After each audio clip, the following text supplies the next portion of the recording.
the next speaker I'm so excited to introduce. This is one of my really great friends, but she also happens to be a forefront data nerd. Am I allowed to call you a nerd? Okay, data scientist. Katie Robert is the CEO of Trust Insights, and she is also the queen of high stakes, no mistakes data. So we are about to get into the scary stuff now. So strap in, and everybody give it up for Katie.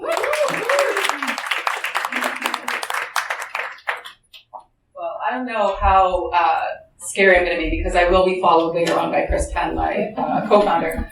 So before we get into predictive analytics, which is AI and machine learning driven, I firmly have one foot in the human side and firmly one foot in the machine side. So I also have a love of Venn diagrams. I actually mentioned them in my wedding vows, which got a really big laugh. At the wedding, but also here. Thank you. So, if you think of the two, human and machine, I'm like right in the middle because I very firmly believe that you need the data in order to be more human. And so that's a bit of what we're going to talk about today.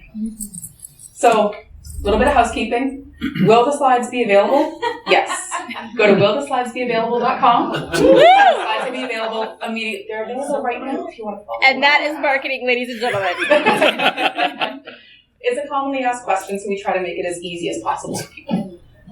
So, many of you may have seen in the most recent CMO survey published in February of 2019, the top uses of AI in marketing were customized content and predictive analytics, which is a really exciting thing for social media marketers because social media marketers want to be creating that customized content to be reaching the audience and what they care about.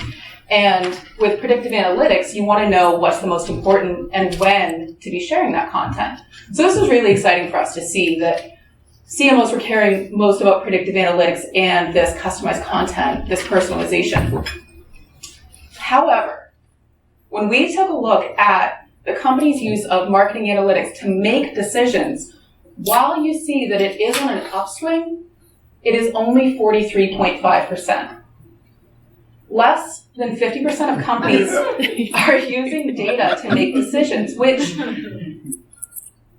I struggled with that number. I shouldn't be surprised given where I work and what I do, but it's really disheartening to think that if you're using data, then you can't be reaching your audience because you're just looking at them as data points, and that's not true. So less than 50% of companies are using data to make decisions. So what does that mean for social media marketers? Well, we spend a lot of money on social media. However, we're not seeing social media make big contributions to company performance. And why is that? Well, it's because we're not using the right information to plan ahead, to measure, to set up those metrics.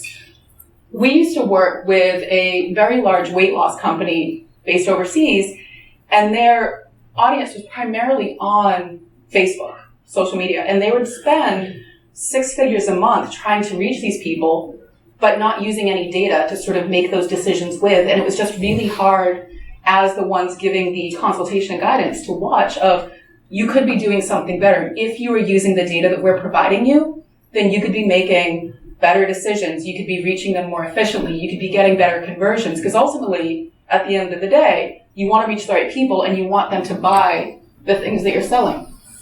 So what are the problems that you as social media marketers are facing right now? You're probably being asked to create content that has no plan. You're not really sure why you're creating it, the timing of when you're sending it out.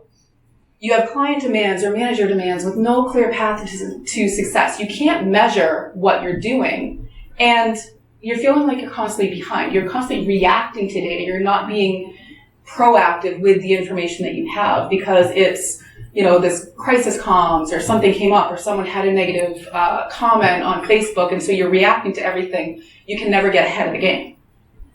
So how do we solve these problems? And that's what we're going to talk about today is how do we start to solve some of these problems in a very practical way, a very tangible, reachable, approachable way.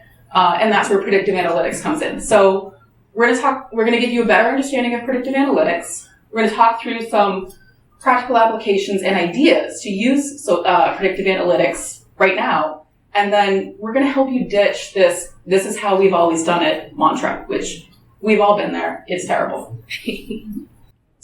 because I am the more practical, more responsible one at the company, I feel like it's important to sort of go through a little bit at a high level, sort of where predictive analytics falls into the data analytics hierarchy. So you can't necessarily just jump into doing predictive analytics if you don't have the foundation underneath you to make sure that you can support it. So the very bottom layer is your descriptive analytics, or what happened. And this is your Google Analytics, your Adobe Analytics, your CRM, your quantitative data that helps you understand what decisions were made by your customers.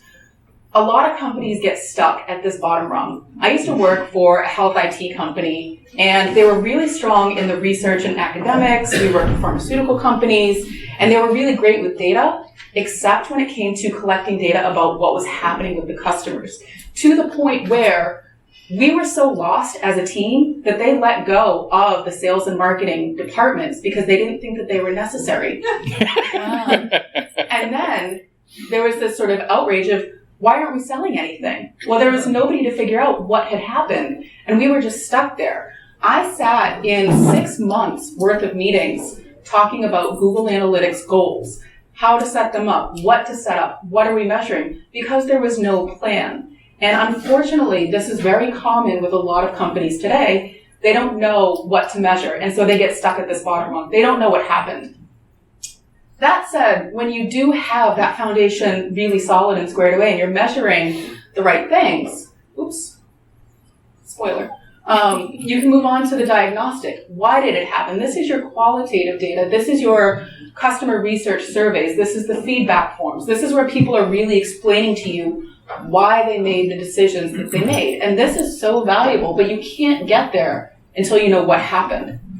So once you know what happened and why it happened, and those are often bundled together, then you can move on to predictive analytics, which is what will happen, what is likely to happen. And then that is bundled with prescriptive, is what should we do about it? Because it's great to know what happened and what might happen, but then you need to come up with a plan of action of what are we going to do about it. And then lastly, we put this on here just as sort of a mention.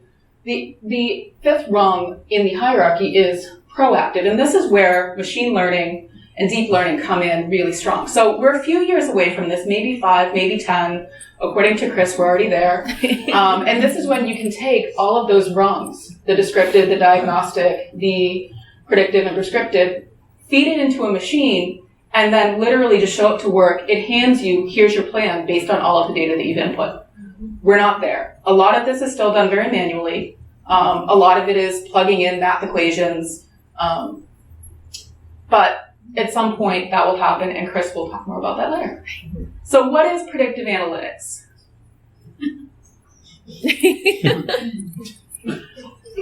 So predictive analytics is math. It's statistics. It's an algorithm that helps you understand what is the most important thing and when is it likely to happen. Predictive analytics has been around as long as people have been around. If you think of the old Nostradamus trying to predict the end of the world, when is Armageddon coming, he was using data that he had available, and that might have been the astrological data or the weather data or things that he had known to have happened with humanity to say, this is when the world is likely to end. Now, fortunately for us, we've lived through Armageddon probably about a dozen times now because that prediction was pretty wrong. He didn't upgrade his algorithms. But, I mean, how many people today check the weather or check their horoscope? That's all predictive analytics. But yeah, if you go back to that number, that 43.5%, you're more willing to check your horoscope, which is based on the astrological, like where the stars are, but you're not willing to use your own data to make decisions of where you're spending your money. So that's a problem. So within marketing, there are two main types of predictive analytics. You have driver analytics, which is the what is the most important. Driver analytics, in a nutshell, basically takes a large series of variables. If you think about if you're running Facebook ads or you're running anything on social media, when you export the data from those systems, you're likely to get like this 14-tabbed, unwieldy report with data all over the place, and you're not really sure where you should be looking. And so driver analysis helps you understand what are the most important variables that you should be looking at within a whole set of numbers. And so if you want to understand, what's driving engagement or when am I most likely to get more followers, then a driver analysis is the type that you would use. The other one, which is a little bit more common and a little bit easier to understand, is time series analysis. And that's really when something is likely to happen. And that's, your weather forecasts or, when someone is likely to follow you based on the type of content that you're posting. So, again, back to this whole responsibility thing. We need to talk about the data set itself because you can't do these predictions without having data. So we need to spend just a little bit of time talking about what makes good data and the types of data that are available to you right now to use. I sound like a used car salesman right now. So there are six C's, easy for me to say, of data quality. You have clean data, complete data, comprehensive data, chosen data, credible, and calculable data. And data quality, as Brooke mentioned, it's like the high stakes, no mistakes data. I take that very seriously. I take data very seriously because I want to make sure that whatever we're putting out there is accurate. So there are certain types of data you can't use, which we'll get into that. You need a plan. You need to know what you're doing. You need to understand what is the question you're trying to answer. Why are you doing this predictive analysis? Because it's not a small undertaking to do a type of analysis like this. So you don't just want to be grabbing at straws trying to understand, okay, maybe it's this, maybe it's this. Come up, formulate that question first, that hypothesis, because this all very much follows the scientific method. So what is the question that you're trying to answer? Once you know what that is, everything else that you do after that should tie back into what's the question you're trying to answer. So then you need to get the data. So you extract the data from where it lives. Now, interestingly, at Trust Insights, we're big on using data to make decisions, but we've only been around for about a year, so we actually don't have enough historical data for ourselves in order to do these predictions. So we had to start to look at outside third-party data sets to help us start to inform, okay, what should our decisions start to look like? So we've been using a lot of Google Trends data. If you're not using Google Trends as a marketer, you're definitely missing out on something really special. Google Trends has been collecting data on search since 2004. 2004? Yes. Okay. I said it wrong the first time, and I didn't want to be heckled. And so you can get a lot of really good consumer behavioral data from Google Trends. We like to extract about 5 years worth of data because it gives us a nice broad data set. And you can do it by search term, by topic. You can extract YouTube search data. You can do e-commerce shopping data.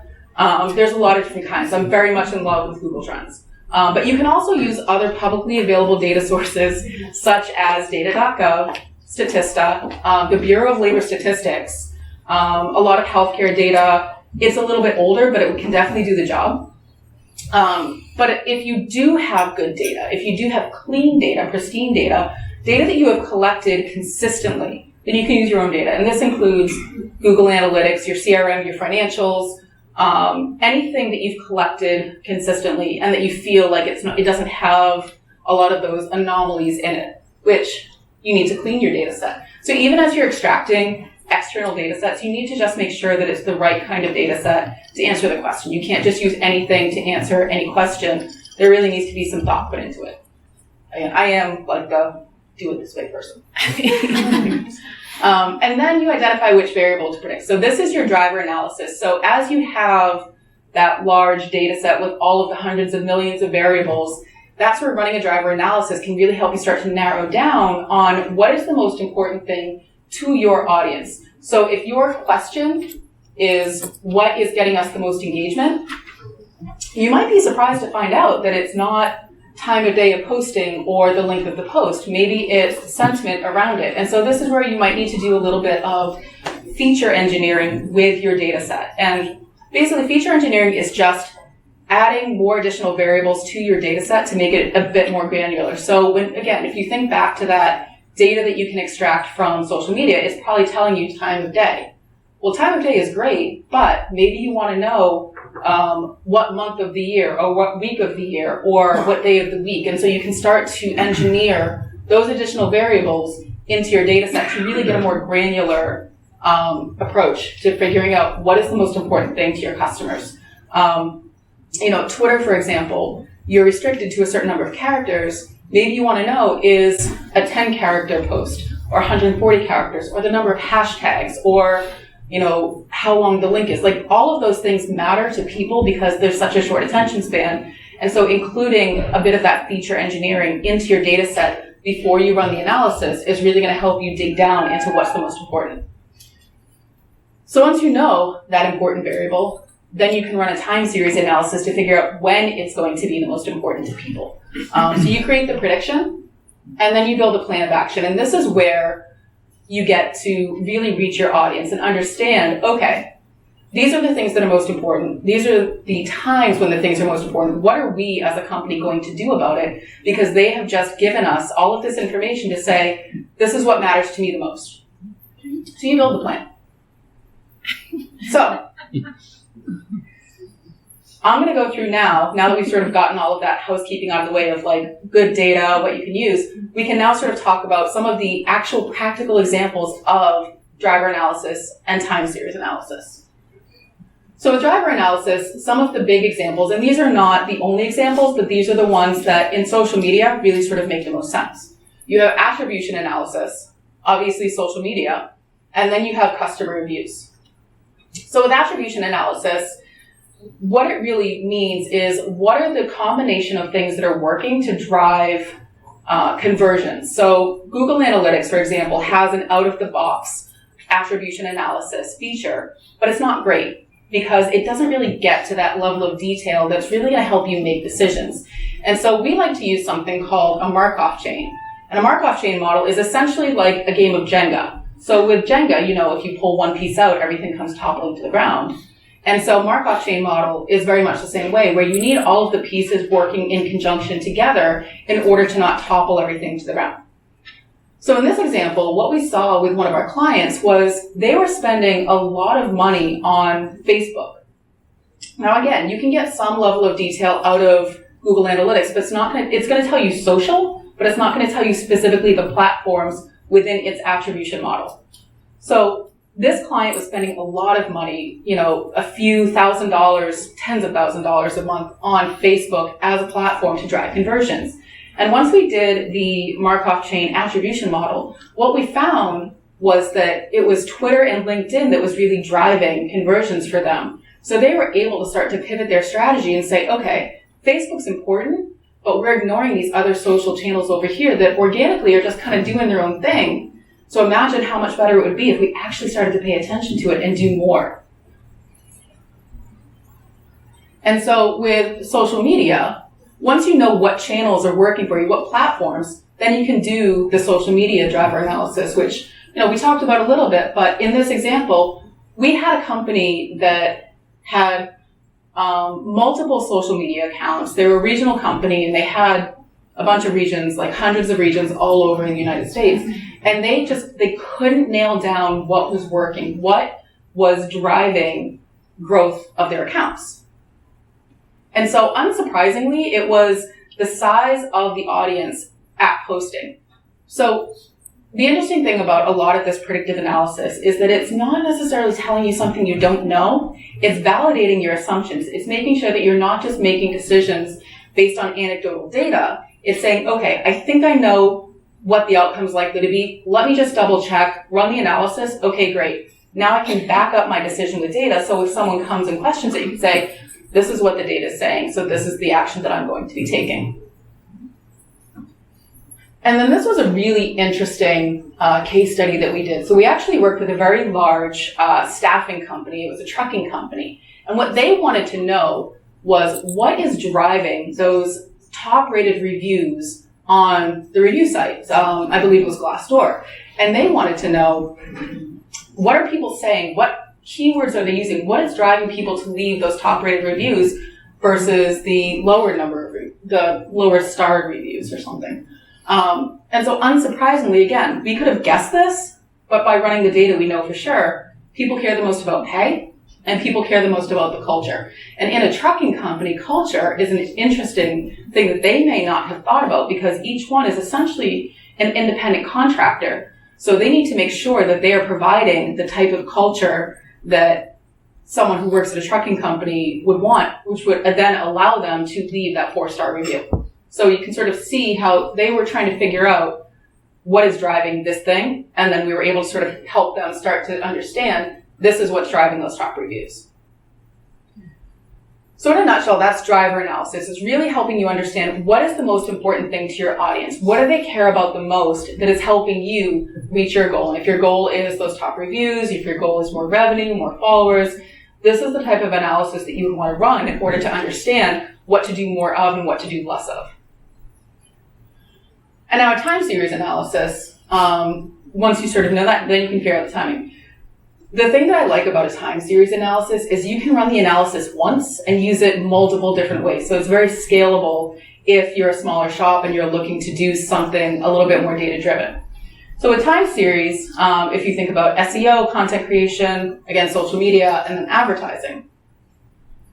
So this calendar here is the exact calendar that we use at Trust Insights. So we did our own keyword analysis. We wanted to know when people would be looking for and searching for the topics that we care about, that we want to be known for, and that they have questions on. So we were able to pull this together using Google Trends data to forecast out 52 weeks when these particular topics would be searched the most. And so in the SEO and content creation context, it's when you're creating the content for the things that people care the most about. So in September, for example, people in our audience cared the most about Google Data Studio. Okay, great. Well, it's only July, so we need to start creating more content, answering those questions so that when they're searching, they're finding us. Or if we have existing data, then we are optimizing it and making sure that they're able to find that data when September rolls around and people are back from vacation, they're trying to put together their end of quarter, end of year dashboards and reporting. So let us be the company, let us be the resource that they find to answer those questions. So we created quite a few different types of content, video, podcasts, blogs, social media, and made sure that it was available by the time that people were going to be searching for it. So speaking of social media, a calendar like this helps you understand timing of when to post on social media. There's so much information going on social media that it's really easy to get lost. You can post 10 posts a day and someone might only see one of them. So you want to make sure whatever you're posting is the most valuable in the event that the algorithm is going to show your content. And you want to make sure that it's on topic and timely. So again, using the same calendar, if you've created all of your Google Data Studio content, then you know the week of September 5th is when you start pushing out organically your webinars about Google Data Studio, your trainings, your blog posts, whatever it is that you've created. This is when you start to push those things out so that people are finding you. And then lastly, and I guess sort of the biggest one, is the advertising spend. So it takes time and effort to create this content, but then if you're actually going to spend out-of-pocket money on promoting these things, you want to make sure that you're getting the timing right. And so, again, using the Google Data Studio, if you have the content, you've then posted it, well, now you can promote it because you know people are looking for it. And then they're not necessarily looking for something like business intelligence. So you can sort of wind down those campaigns and spend a bit less on those during the time that other topics are more important to them. To break it down even more simply, we've created basically the 4P framework. And this is something that if you're a manager, you can hand up to your, whoever you report to, you can hand it to your clients, you can hand it to the person who's actually executing to sort of say, this is the plan that you need to follow. And then you have something that's trackable. And so programmatic marketing, for example. The first P is to plan 4 weeks out.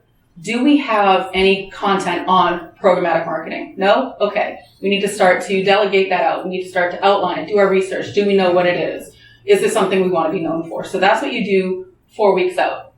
3 weeks out is when you start to prep. That's when you're creating it, you're refining it, you're making sure that you have all of the questions answered that someone might have about programmatic marketing so that they're finding you in a couple of weeks when they're looking for this thing. 2 weeks out, you're publishing it. Pretty straightforward. You're making sure it's going across all of your different social handles. You're making sure that it's going on your website so that the Google search engine can start to index it. You're pushing your videos to YouTube, to whatever platform you're using, you're making sure that your podcasts are going live and that they're SEO optimized with your keywords. And then lastly, the week that it's the most important, you're promoting it. So you're putting the money behind it. You're making sure that you absolutely can reach the people who care about it the most, who are looking for it. So this messy graph actually tells you a lot. This is something that we actually did as an experiment last year. When in the next 52 weeks will people be reading their email the least or the most? And so what we did was, again, we used Google search trend data in order to understand when people were checking email and when people weren't. You can use your own email marketing data if you have a robust enough data set for this, but we didn't. So we tried it using Google Trends. What we actually found was, unsurprisingly, the week of July 4th and the week of Christmas was when people were reading their email the least, and this data was able to confirm our assumptions. And so what we did, there's two different ways you can approach it. You can do nothing. You can send no email at all, or you can send a scaled back email, knowing that people aren't necessarily reading it, but you still want to stay relevant to them. And that was the tactic that we chose. We sent what we actually called in the subject line, the worst performing email of the year. And we actually got really good reaction because there were still people checking their email. It was able to rise above the noise of all of the other clutter that they're getting in their inbox during the week of July 4th. But we scaled back the amount of content that we were sending. It was our weekly newsletter. And so rather than putting all of the effort that we normally put into the newsletter, we took about a third of the content and sent that out, just sort of sent it out as the highlights, knowing that less people were going to be receiving it that week. It was actually one of our better performing newsletters at the time. So what does this messy graph look like to you? You're probably saying, hey, it would be great if I had that data. Well, guess what? We're going to give it to you. Yay! So if you want to take a picture on the next slide, we actually break down the dates for you over the next 3 quarters, the best time to send email and the worst time to send email. So the best weeks, Q2 is April 21st, which is coming up pretty quickly, so start getting those campaigns together. Q3 is the week of September 15th, and Q4 is the week of October 21st. The worst weeks to send email by quarter is in Q2, it's June 23rd, Q3 is July 28th, and Q4 is December 23rd, unsurprisingly. People are going on vacation. They don't want to hear from you.